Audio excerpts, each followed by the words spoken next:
আসসালামু আলাইকুম। কিছুক্ষণ আগে সচিবালয়ের সামনে আনসারদের সাথে আনসারদের উপরে আর কি শেখ হাসিনা ভর করেছিল। ডক্টর ইউনূসকে সরিয়ে দিয়ে তারপরে শেখ হাসিনা আবারও ক্ষমতায় বসবে। এতদিন শেখ হাসিনার যে চোর বাটপাররা বাংলাদেশকে চুরি করে রিজার্ভ সব শূন্য করে দিয়েছে, তারা আবারও নতুন করে ক্ষমতায় আসার স্বপ্ন দেখছে।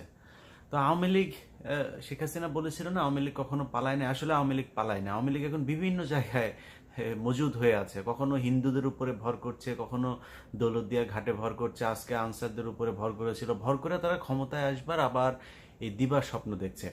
এই স্বপ্নটা অবশ্য আওয়ামী লীগ দেখে না। আনসারের যারা আজকে এই জায়গায় এসেছিলেন তারা সহ যাদের যাদের উপরে ভবিষ্যতে আওয়ামী লীগ ভর করার চেষ্টা করবে তাদের ব্যাপারে খুব পরিষ্কার একটা মেসেজ দিয়ে যায়। এটা কোনো বিশ্লেষণ বা কোনো কিছু না, একদম প্র্যাকটিক্যালি যা ঘটছে সেইটা নিয়েই আপনাদেরকে শুধু কিছু নমুনা দিয়ে যায় সামনে। দেখেন, এই গেল 15 বছরে শেখ হাসিনা শুধু নিজে বিপদে পড়ে নাই। শেখ হাসিনা পুরো বাংলাদেশে তার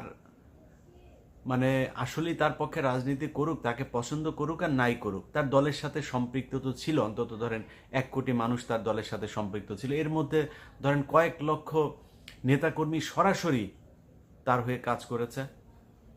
এই প্রতিটা নেতাকর্মীকে আপনি বিপদে ফেলেছেন। দেখেন, এই যে মানিক, জীবন যায় যায়, এই জীবন যৌবন সব শেষ করার পরে এই বয়সে এসেও তার কত উত্তেজনা দেখেন। চ্যানেল আইতে গিয়ে কি করলো, বিভিন্ন জায়গায় সে সবসময় এত উত্তেজিত থাকে। নিয়ে যায় নাই কিন্তু শেখ হাসিনার সাথে করে। ইভেন দেখেন, পলকের মতো শেখ হাসিনার কোলে কোলে চড়তো যিনি, মা মা বলে ডাকতো, সেই মায়ের বিরুদ্ধে এখন রিমান্ডে যায় আপনার বক্তব্য দিচ্ছে যে তার মাকে সে বলেছিল ক্ষমতা থেকে স্টেপ ডাউন করার জন্য, সেই স্টেপ ডাউন করে নাই। উল্টো তাকে গণভবনে এই ওবায়দুল কাদের মারতে এসেছিল, এটা সে তার রিমান্ডের জবানবন্দিতে বলেছে। এখন এই যে উনি যে 161 দিচ্ছে বা যেইভাবেই দেখ, ইচ্ছায় দেখ অনিচ্ছায় দেখ, দিচ্ছে তো। এখন এটা যে দিচ্ছে, এই মানুষগুলি কিন্তু এতদিন ধরে তার খুব কোলের মধ্যে বসা ছিল। মা বলতে অজ্ঞান। শেখ হাসিনাকে তো পলক মা বলে, এটা একদম মায়ের মতো অজ্ঞান একদম। ওরা তো আবার আপা বলে মাও বলে, দুইটাই বলে। তো মায়ের মতো দেখতো, আপা বলে ডাকতো। তো এই মা আপাকে এত শ্রদ্ধার জায়গায় রেখে আজকে কিন্তু সরে গিয়েছে। কেন সরে গিয়েছে জানেন? কারণ পলক দেখেছে যে আমার আম্মা আমাদেরকে কোনো নোটিশ টোটিস না দিয়ে নিজে ভাইয়া গেল, আমাদেরকে একটু ভাগার সুযোগ দিল না। অতএব এই প্রায় 1-1.5 কোটি যে আওয়ামী লীগের লোকজন, এগুলোকে কিন্তু শেখ হাসিনা বিপদে ফেলে গিয়েছে। আপনারা আজকে যারা আছেন, শেখ হাসিনার গত এই পর্যন্ত আমার চোখে পড়েছে 2টা ফোন রেকর্ড। সে বাংলাদেশে বিভিন্ন তার নেতা কর্মীদের সাথে একটা কথা বলছে কার সাথে, বরগুনাতে এক আওয়ামী লীগের নেতার সাথে। ওই নেতা তো মনে করেন ফোন, শেখ হাসিনার ফোন পায় ওর কাপড় টাপড় খুইলা না পারে, উত্তেজনায় শেষ।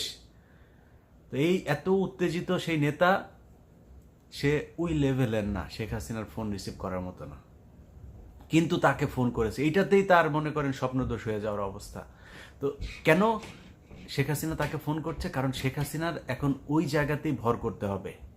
উপর লেভেল তো সব মনে করেন আটক, এখনো ক্যান্টনমেন্টে, জেলখানায়, নানানভাবে নানান দিকে দেশ থেকে বের হয়েছে কিছু। এখন তো এই মিড লেভেলে এসেই তো তাকে কথা বলতে হবে। জেলা সভাপতি, উপজেলা সভাপতি, এই লেভেলের আওয়ামী লীগ নেতাদের সাথে তার কথা বলতে হবে। কিন্তু ওই ব্যক্তির যে উত্তেজনা আমি দেখলাম, এই ধরনের উত্তেজনা কিন্তু অনেকের ভেতরে হইতে পারে। সো উত্তেজনা করে জামা কাপড় নষ্ট না করে একটা জিনিস শুধু মাথায় দিয়ে রাখি, শেখ হাসিনা আপনাদেরকে উস্কানি দিয়ে আপনার জীবন নিরাপত্তাহীন করে তুলছে। শেখ হাসিনা সে নিজেও জানে সে যে ক্ষমতায় আসতে পারবে না। কেন জানেন? আমার এই কথাটা সত্য কি মিথ্যা সেটা আপনি একটু নিজে চিন্তা করেন। ধরেন শেখ হাসিনা এই প্রশাসনটা কিন্তু 15 বছর ধরে সাজিয়েছে। আজকে প্রশাসনে তো অনেক রদবদল হয়েছে। 5 তারিখে কি এর চাইতে বেটার ছিল না? এরকম প্রশাসন শেখ হাসিনাকে দেশে রাখতে পারে। কেউ কি গণভবনে তখন হামলা করেছিল? করে নাই তো। চালিয়ে তো গোলাগুলি করতে পারতো। সেনাবাহিনী যদি বন্দুক নিয়ে দাঁড়ায় থাকতো, কামান নিয়ে দাঁড়ায় থাকতো, কেউ যাইতে পারতো নাকি গণভবনে? সে থাকতে পারতো, কিন্তু থাকতে পারে নাই। দ্যাট মিনস আপনাকে বুঝতে হবে যে এইখানে একটা বিশাল একটা শক্তি কাজ করেছে। আমি আল্লাহর উপরে অবশ্যই শুকরিয়া, আল্লাহ সব কিছুর পরিকল্পনা করে থাকেন। তো বিশাল একটা শক্তির মাধ্যমে কিন্তু শেখ হাসিনার পতনটা হয়েছে। এত সহজে মনে করার কোনো কারণ নাই ডক্টর মোহাম্মদ ইউনূসকে ছাত্ররা মারামারি করে তারপরে গণভবন দখল করে ফেললো আর ডক্টর মোহাম্মদ ইউনূস বসে পড়লো। এত সরলীকরণ করলে কিন্তু ভুল করবেন। দেশ এখনো কোন দিকে যায়, কি হয়, সেটা নিয়ে অনেক কিছু দেখার আছে।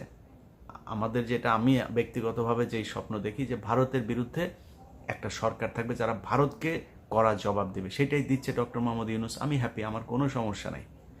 যারা উপদেষ্টা আছে তাদের নিয়ে আমার কোনো সমস্যা নাই, আমি চাই এরা দেশ চালাক।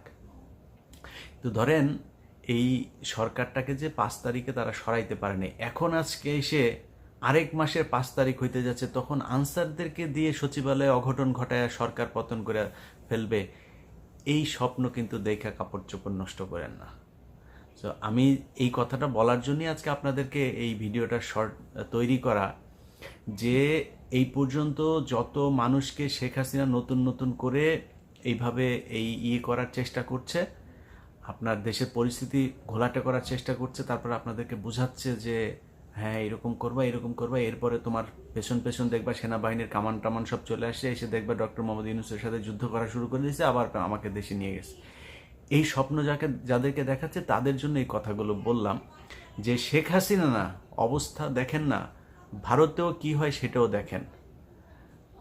আপনাকে আবারও বলি, বাংলাদেশের আজকের যে পরিস্থিতি, এটা খুব সহজভাবে এই জায়গায় চলে আসে নাই। হেফাজতের 5ই মের রাতে 10 লক্ষ 15 লক্ষ মানুষ ঢাকায় ঢুকে নাই। শেখ হাসিনা কি করেছে? হোয়াই নট 4 তারিখ রাতে সেটা করলো, হোয়াই নট 5 তারিখ দিনে সেটা করলো? করে নাই কেন? কিসের জন্য করে নাই? কিছু একটা আছে, ব্যাপার কিছু একটা আছে, সেগুলো নিয়ে বিস্তারিত আলাপে যাইতে চাই না। আলাপ একটাই, সেটা হচ্ছে আপনার উপরে যেন আওয়ামী লীগ আর ভর করতে না পারে, এই ব্যাপারে খুব সাবধানে থাকতে হবে। আপনি ব্যক্তিগতভাবে ক্ষতিগ্রস্ত হবেন, আনসারে চাকরি করেন, তারপরে হিন্দু যারা এর আগে ভর করতে দিয়েছিলেন আওয়ামী লীগকে, আপনাকে এলাকায় ফিরে যেতে হবে, আপনার এলাকায় মুসলমানদের সাথেই আপনাকে থাকতে হবে। সো তাদের সাথে সম্পর্কটা কেমনে ভালো করা যায় সেই ব্যবস্থা করেন। আমরা মিলেমিশে সম্প্রীতি নিয়ে থাকতে চাই। হিন্দুরা আমার ভাই, আনসাররা আমার ভাই, পুলিশ আমার ভাই, সবাই আমার ভাই। যারা সরাসরি হত্যাকাণ্ডের সাথে সম্পৃক্ত না হয়েছেন তাদের কোনো সমস্যা হবে না, আপনারা মেনে নেন। এটা মেনে যদি না নেন তাহলে পরিস্থিতি আরও ভয়ানক হবে, আরও খারাপ হবে। আজকে যে আনসাররা গিয়েছেন, আপনাদের তো এখন ক্যামেরা ফুটেজ দেখে দেখে আপনাদের বিরুদ্ধে ব্যবস্থা নেবে, কি করবেন? আপনাদের বস এসে বাঁচাবে? আপনার বসের সমস্যা আছে? আপনাদের যারা এগুলো করছে তারা কিন্তু সবাই শান্তিতে আছে। শেখ হাসিনা প্লেনে চলে গেছে তার পরিবারের লোকজনকে নিয়ে, আপনাদের কথা চিন্তাও করে নাই। তো এটা বোঝা উচিত যে যেই শেখ হাসিনা আপনাদেরকে সে তো তার ছেলেকেও ফোন করে বলতে পারতো যে তোমার ফেসবুকে একটা পোস্ট করো, করে বলো যে অবস্থা এরকম, সবাই যেন যার যার মতো সে এসে গা ঢাকা দেয়, বা তারা কয়েকজনকে ফোনও করতে পারতো। মানে আনিসুল হকের মতো চামচা, সালমান এফ রহমানের মতো চামচা পর্যন্ত ধরা খেয়ে গিয়েছে। আপনি বুঝতে পারছেন? যেটা শেখ হাসিনার, শেখ রেহানার মূল ক্যাশিয়ার, যে এই সালমান এফ রহমান আর এস আলম, এই দেশ থেকে যাইতে পারেনি, ধরা পড়ে গেছে। আপনি বুঝতে পারছেন যে আপনার অবস্থান কোথায় এই শেখ হাসিনার কাছে? সে বাংলাদেশে তার বাপের হত্যার প্রতিশোধ নিতে এসেছে, বাংলাদেশকে সে আরেক দেশের হাতে তুলে দেওয়ার জন্য এসেছিল, বাংলাদেশ গড়তে সে আসে নাই। এক একটা প্রকল্প, এই যে দেখে যাদের অনেকেই এগুলি বলে থাকেন যে অনেক উন্নয়ন হয়েছে এই সেই, আর একটা উন্নয়ন কি? শেখ হাসিনার বাপের টাকা দিয়ে হয়েছে, আমার বাপের টাকা দিয়ে হয়েছে, তোমার বাপের টাকা দিয়ে হয়েছে, শেখ হাসিনার বাবার টাকা দিয়ে নেই। শেখ হাসিনা এখানে এক এক প্রকল্প থেকে 5 বিলিয়ন 10 বিলিয়ন করে তারা হাতিয়ে নিয়েছে। দেখেন সব শেষ, এই যে নিজেরা পোড়ায় কান্দাকাটি করলো, মেট্রো রেল টেল সব পুড়িয়ে দিয়েছে, এই সে বলে তারপর কি করলো? সেটাকে ঠিক করতে 1 বছর সময় লাগবে, 300 কোটি টাকা লাগবে, ধরা শেষ। মানে ক্ষয়ক্ষতির পরিমাণ জানা শেষ, 300 কোটি টাকা খরচ হবে। কয়দিন হলো? 20 দিন হয়েছে। ইউনূস সরকার মেট্রো রেল আজকে থেকে চালু করেছে, 300 কোটি টাকা লেগেছে। তো এইভাবেই লুটপাট হয়েছে গত 15 বছরে। এক রূপপুর পারমাণবিক কেন্দ্র থেকে $5 বিলিয়ন নাই। তো এটার জন্য আপনার মাথায় রাখতে হবে যে শেখ হাসিনা এই দেশ গড়তে আসে নাই, এই দেশ ধ্বংস করতে এসেছে। ও এই দেশের শত্রু, এটা মাথায় রেখেন। আর নিজের প্রতি খেয়াল রেখেন, আন্দাজে আওয়ামী লীগকে ভর করতে দিয়েন না। আল্লাহ হাফেজ।